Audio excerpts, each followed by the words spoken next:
The notary appointment was already in my calendar. I had my ID ready, my coat on, and my hand on the door when my phone buzzed on the kitchen counter. It was my accountant, Brenda. She'd been handling my family's finances since before I was born, since my grandfather first opened his hardware business in Sudbury 40 years ago. She didn't text. She called. She left voicemails. She sent letters by actual Canada Post if she felt strongly enough about something. So when I saw the text, 3 words in all caps, "Do not go," I stopped moving entirely. I stood there in my hallway, one boot on, and read the rest. Something is very wrong with those documents. Do not sign anything. Call me before you leave. Please, sweetheart. My brother texted me 30 seconds later like he'd been watching a clock. Hey, notary's waiting. You close? The contrast between those 2 messages did something strange to my chest. I pulled off my boot. I sat down on the bench by the door. And I called Brenda. She answered before the first ring finished. "Thank God," she said. "Don't go to that office." "Brenda, what is going on?"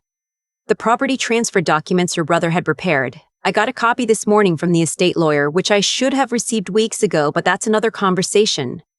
She paused, and I could hear her breathing steady herself. "Isabel, those documents don't transfer your share of the property to you.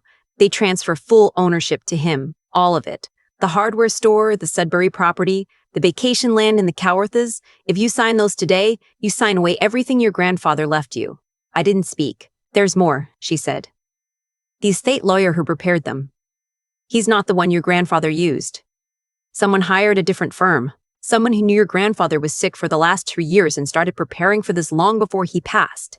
I put my hand flat on my knee to stop it from shaking. "How long have you known?" "I got the documents at 7 this morning. I've been trying to reach you since 8. Her voice cracked, just slightly. "I'm so sorry I didn't get to you sooner." I sat there on that bench for a long time after I hung up, long enough that the winter light coming through the window shifted and the room got a little colder. Here's the thing about my brother. He's 4 years older than me, and for most of our lives, I genuinely looked up to him. When our parents separated, he was the one who kept things calm. When Gran got her diagnosis, he was the one organizing the care schedule, coordinating with the doctors in Toronto, driving up to Sudbury every other weekend without being asked. I thought he was dependable. I thought that when Grandpa died, we were going to grieve together and figure out the estate together, and maybe finally be a real family again. I had been telling myself that story for 2 years. But sitting on that bench, I started doing something I hadn't let myself do before. I started adding things up. The conversation 3 years ago, when he mentioned, casually, that maybe I should step back from helping with the store because it was too stressful for me. I'd been going through a hard season, a relationship ending, a job transition, a few months of real anxiety, and I'd accepted that framing without question. "You're not well enough to handle this." He never said it exactly like that, but that was the message, and I received it. The time I was supposed to attend a meeting with the estate lawyer and somehow had the wrong date in my calendar, even though I was sure I'd written it down correctly. I'd shown up a day late, apologetic and confused, while my brother smoothly apologized on my behalf and told the lawyer I sometimes got mixed up. The medical forms from Grandpa's last hospital stay that I never received, even though I was listed as next of kin alongside my brother. He told me they were sent to the wrong email. He'd said he forwarded everything. He hadn't. None of it had been bad luck. None of it had been my scattered brain or my anxiety or the stress of grief. It had been deliberate and patient and invisible, and I had handed him every opportunity to do it because I trusted him completely. I pulled up the voicemail Brenda had left at 8:14 that morning and listened to it again. She said she wanted me to know about the documents before I signed anything. She said she'd been reviewing the estate accounting and found discrepancies going back 18 months. She said she'd already contacted a real estate lawyer she trusted, and he was prepared to look at everything today if I called him. I set the phone down on my knee. My brother texted again. "Everything okay? Notary has another client at 2, I wrote back. "On my way." "Sorry, got held up." I put my boot back on. But I didn't go to the notary. Before I tell you what I did instead, I want to ask you something. Have you ever looked back at a period of your life and realized that someone you loved had been quietly, carefully rewriting your reality? That the reason you felt so confused, so uncertain, so unlike yourself wasn't you at all? Leave a comment. I know I'm not the only one. I called the lawyer Brenda recommended. His name was Mr. Okafor, and he worked out of an office on Bloor Street. And he told me to come in immediately. I spent 45 minutes with him going through the documents Brenda had sent. He circled 6 places where my rights had been altered or removed. He explained what each one meant in plain language, slowly, without making me feel stupid for not having caught it myself. He also explained something called a dependence relief claim under Ontario succession law, which I'd not known existed, and which meant that even if I had signed those papers, I might have had legal recourse, but it would have taken years and cost more than I wanted to think about.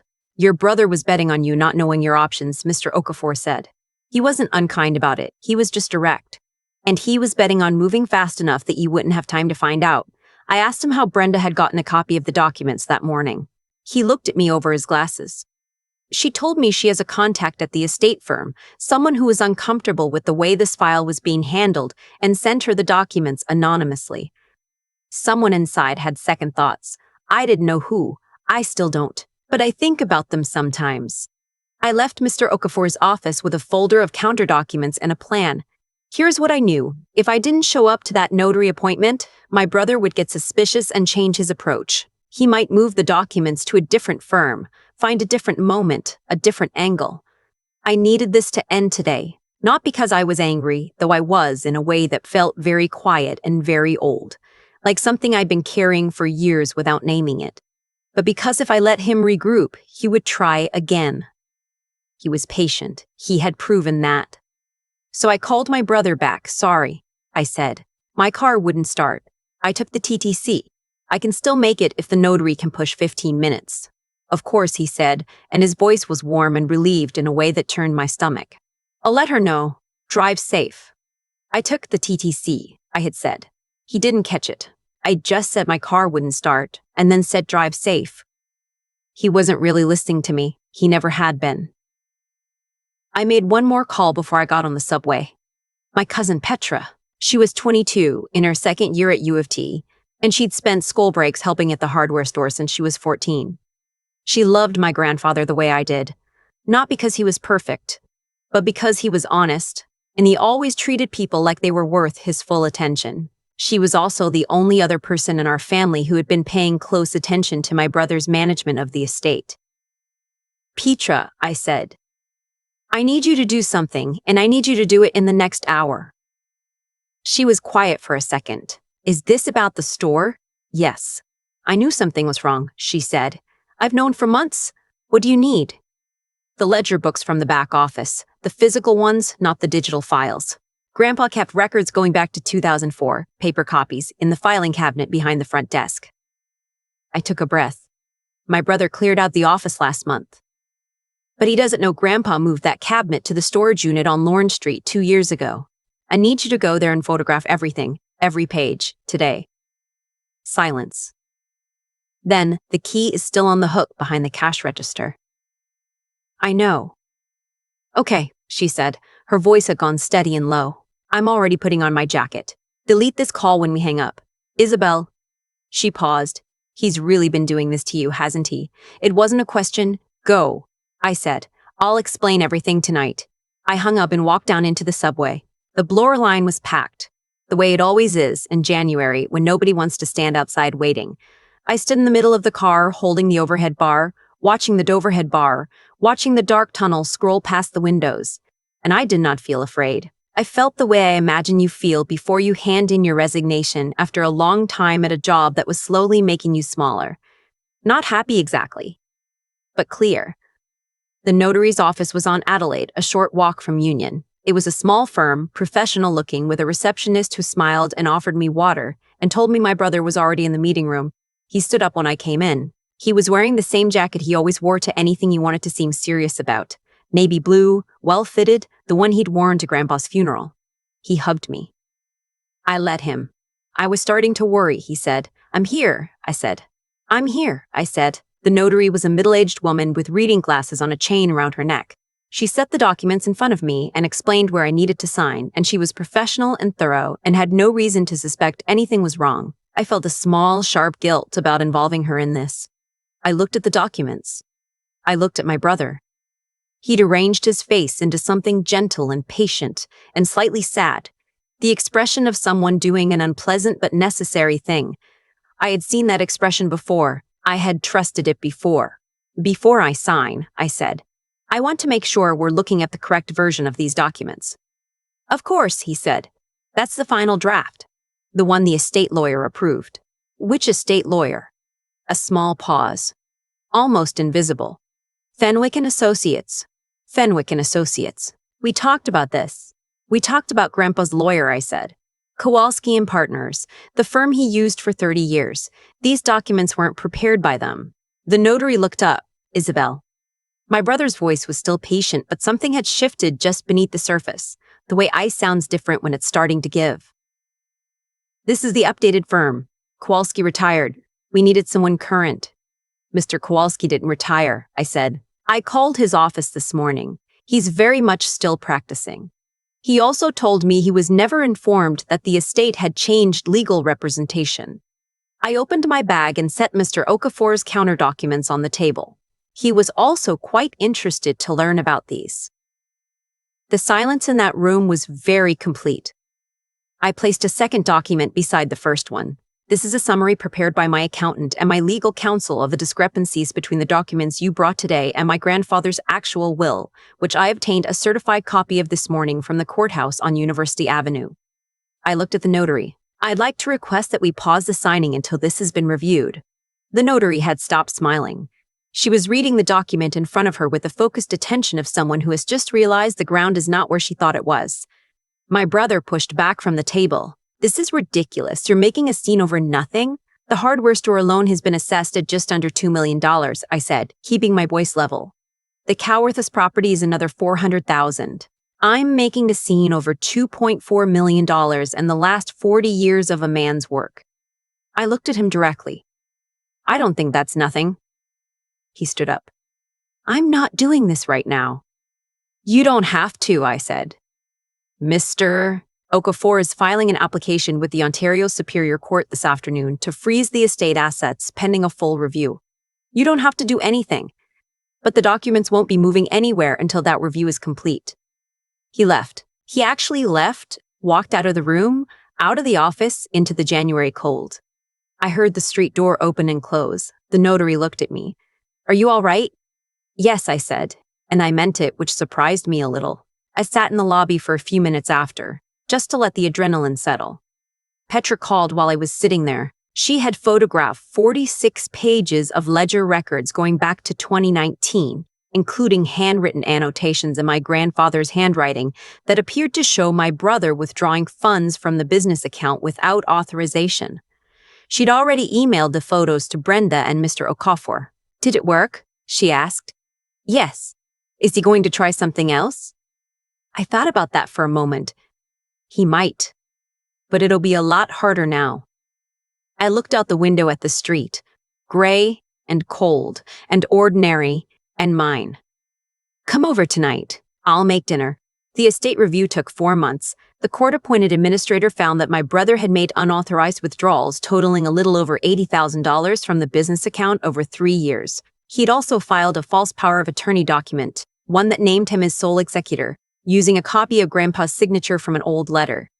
The signature was close, but not close enough, according to the forensic document examiner. He negotiated a repayment agreement and avoided criminal charges, which was not the outcome I wanted. But the estate was restored. My grandfather's will was upheld exactly as he'd written it. The hardware store, which we eventually sold to a local family who'd been wanting to expand for years, split evenly between us as Grandpa had specified. The Coworth's property, too. My brother and I have not spoken since that afternoon in the notary's office. He sent one email 2 weeks after the review concluded, which said he hoped we could eventually move past this. I read it twice. I didn't reply.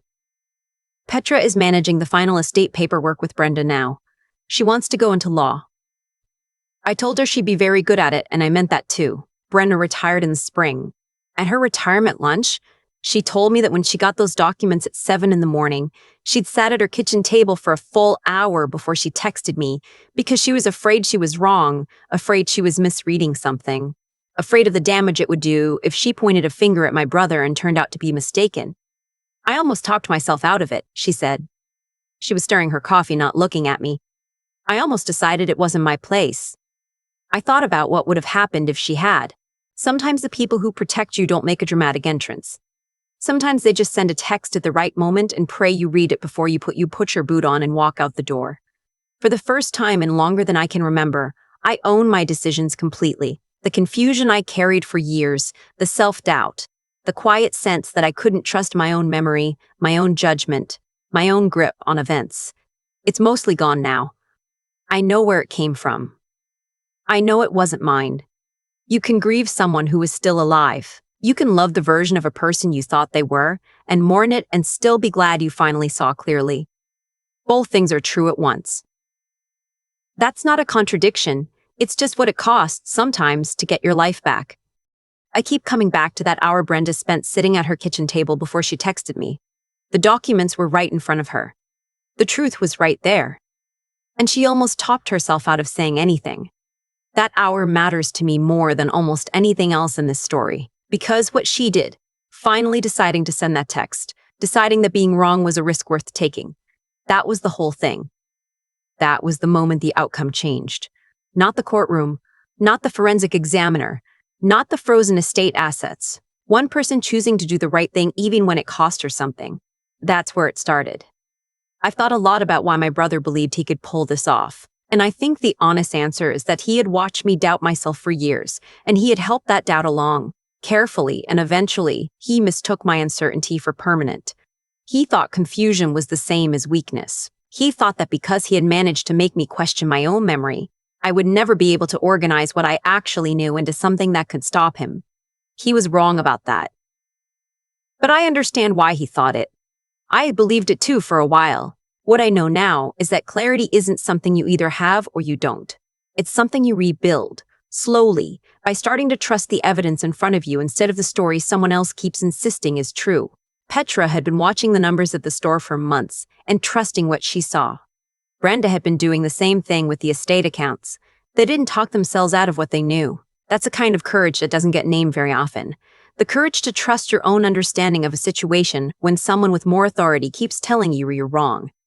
I think about the version of me who almost walked into that notary's office, who almost signed everything away because she was tired of being the difficult one, the suspicious one, the one who made family gatherings uncomfortable by asking questions.